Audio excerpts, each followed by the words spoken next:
Hey guys, Jared here, and today we're going to take a quick look at the TP-Link TP-SG108 8-port switch. I'll do some speed testing and power efficiency testing under idle and during file transfers to see how it performs.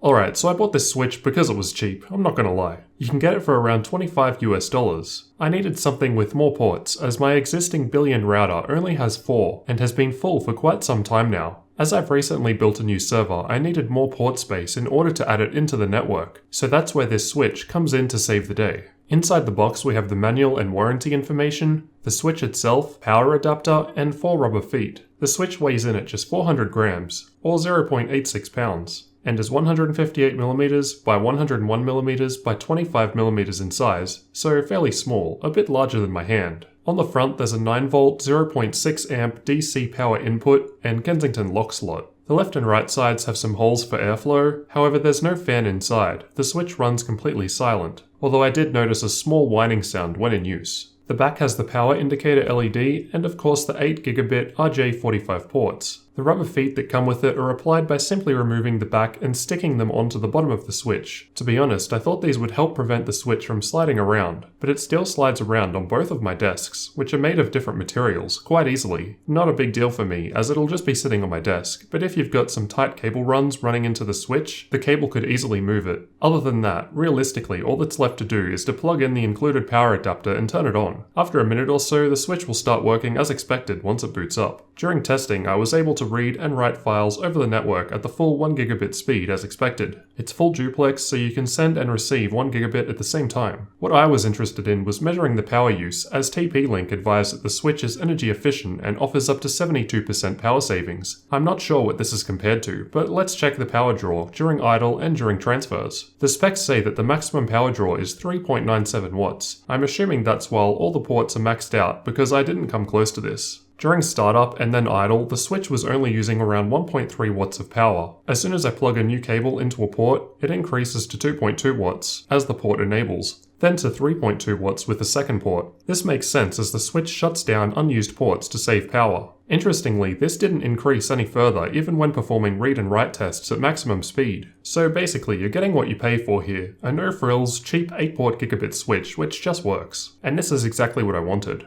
It would have been nice if all of the cables came out of the same side. The power cable is on the opposite side to the network cabling, so no matter what I do, the cables look a bit messy. I understand that type of form factor in a rack environment, but for a small switch like this, it doesn't make too much sense to me. So what did you guys think of the TL-SG108 switch from TP-Link? I found it to be pretty good value. For just $25, I've been able to increase my home network without any issues. And it seems to not use that much power. Let me know your thoughts down in the comments and leave a like on the video if you found it useful. Thanks for watching and don't forget to subscribe for future tech videos like this one.